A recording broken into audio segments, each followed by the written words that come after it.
Video 3 of Part 3 of the EA Tax Training free EA Exam Prep course for 2025.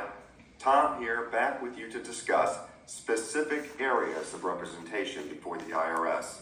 In video 2, we talked about representation in general. In this video, we'll talk about specific types of issues you might be engaged to assist with. Specifically, what we will look at in this video are the collection process, penalty and interest abatement, examinations, otherwise known as audits, and then finally, appeals. Our free resources from irs.gov, the first two you are already familiar with, Circular 230 and Publication 947. We've got a couple of forms also for this one, the 433 series of forms. Those are the collection information statements along with their instructions.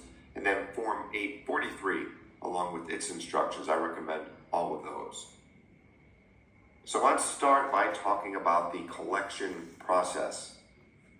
First, what are the different methods you can use to pay your taxes? Well, you can do direct pay from your bank account. You can use a debit or credit card or digital wallet. You can create an online account with the IRS, and there you can pay and see your payment history. Businesses usually use the EFTPS, the Electronic Federal Tax Payment System. You will want to know what that means for the exam.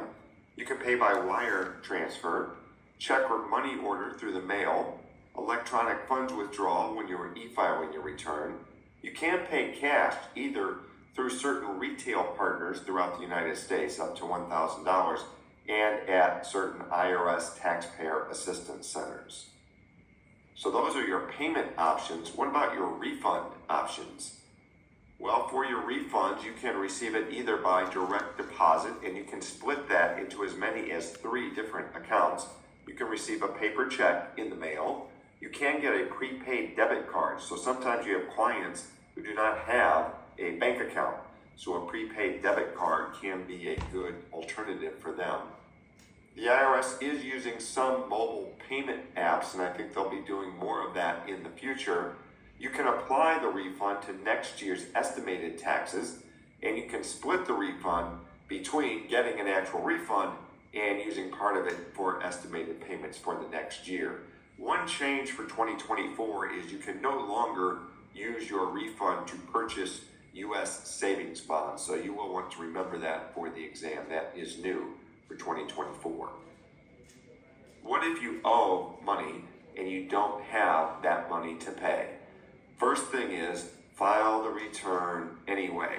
The failure to file penalties are greater than the failure to pay penalties, and there's a reason for that. The IRS wants to encourage you to file your tax return. Sometimes you will have clients who might be embarrassed that they're not able to pay, or they might think that if they're not able to pay, then they're not even allowed to file their return, but that is not true. So you'll want to gently counsel them, let them know that they can file, and in fact, they should file. Also, remember that statute of limitations that we talked about does not start until a return is filed. So you want to get that return filed. Even if you can't pay right now, that will start that clock on that statute of limitations. If you do file and then you don't pay, the IRS will send a bill, and that will include interest and penalties. If you don't pay that first bill, then they will send at least one more with even more interest and potentially more penalties.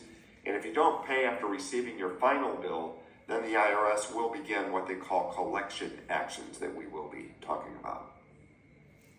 So what are your options if you can't pay right now? Well, you can request an extension of time to pay.